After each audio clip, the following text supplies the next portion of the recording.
Greetings and welcome back to PhotoJoseph's Photo Moment, the Q&A portion of the show. We've just been talking about the Lensbaby Sol 22. I showed off a video that I shot and cut in a matter of hours. It's not the greatest thing in the world, but yeah, I'll work on enhancing it. But I see that Burns Tech says it's not too bad for a throw together video. Well, I appreciate that. So if you have any questions, now's the chance, now's the time. Get them up on screen. We'll bring them up like so. And if you put at PhotoJoseph in there, like Burns Tech has done, then you'll know that I will see the question, I will see the comment. So while we are waiting for some questions to roll in, do you have any questions? I know. It's not the usual show here because we have this afternoon one going on, but we do have at least one person who is not a regular here on the show. Oh, and there's another one, Marius. There you go. Look at that. A couple of people watching live who don't usually get to. Excellent. I like that. It's kind of fun to be able to do these at a different time, get some different time zones able to get in. Tony Smith says, have you had any experience with moment lenses or any other lenses for mobile phones? I have not. I actually would really like to. I need to get my hands on those. The moment lenses, what he's talking about, are a very, very high quality set of adapter lenses, add-on lenses for the iPhone. And they've done it in a really nice way because often you see these things and it's a really nice lens designed for your iPhone 7, whatever, right? And then something else comes out and it no longer fits and you're like, oops. But what Moment has done is they've created a case, and the case itself is unique to each phone, as you can understand. But then the lens, the expensive part, attaches to the case. So they standardize the mount on the case, and you just replace the case as you replace the phone. And you can get just a plain case, or you can get a case with a battery pack in it too, which is really nice.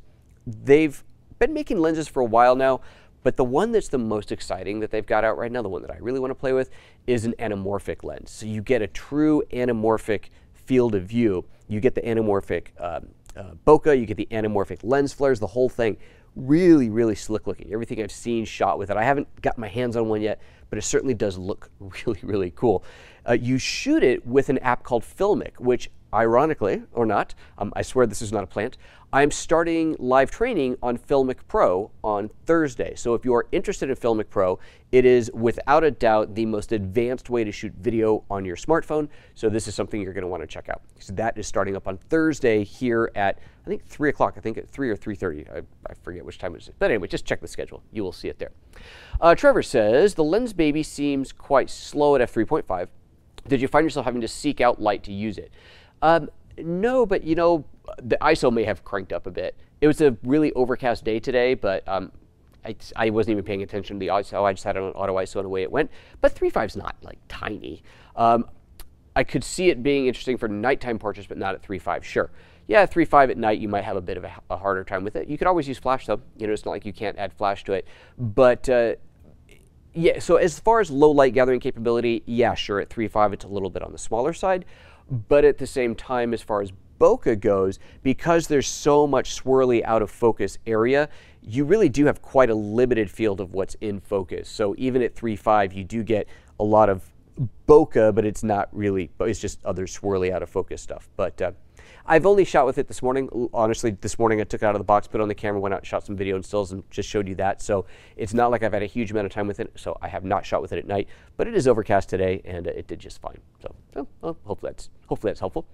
Let's see here. Jake Uptill, have you tried a polarizing filter to see how it affects this funky blending? I have not, and it actually does have filter threads on it. It does. So you could put a filter on there, which would be good actually, because as I was shooting some of the video, I was a bit overexposed and had to end up overcranking the shutter to be able to get a proper exposure. It's so funny you say that. I just kind of assumed I can't put a filter on this. I never actually looked, but there do appear to be actual filter threads on the front of this thing. The lens cap doesn't say what size it is, but neither does this. But I'm sure I could figure that out easily enough. Oh wait, here, 46 mil. There you go. 46 millimeter filter threads. Who knew? See, should have done the show before I did the show. Tony, excited for the Filmic Pro classes. Excellent, glad to hear it. Burns says, my Facebook feed keeps wanting me to buy a telescope for my phone, if that isn't creepy. Yeah, that is a little bit creepy, isn't it? Yeah, you don't really need a telescope on your phone, do you? That's not, no, I think we can pass on that one. Let's see here. Anything else going on in the chat? Anything I missed when these other ones flew by? I don't think so. So if there's not any other further questions, then we're going to wrap it up right there. Hey, it's always fun to do a show later in the day. It gives me a whole morning to go out and do something different, like shoot like this. My goal is to do more things like this where I'm actually producing edited content that goes into the show or becomes the show. But, you know, there's only so many hours in a day. I'm still trying to figure out how to get more of them. It really hasn't worked. Burn says they call it a telescope, but it's just a cheap telephoto clamp-on lens. I've seen some weird stuff for your iPhone. Yeah, but the moment lenses are pretty slick. All right, guys, thank you very much for tuning in today. Do appreciate the live audience as always. And for those who were able to watch from the first time from Norway and from Czech Republic, that is most awesome. Welcome, and we'll see you hopefully on another show. Bye-bye.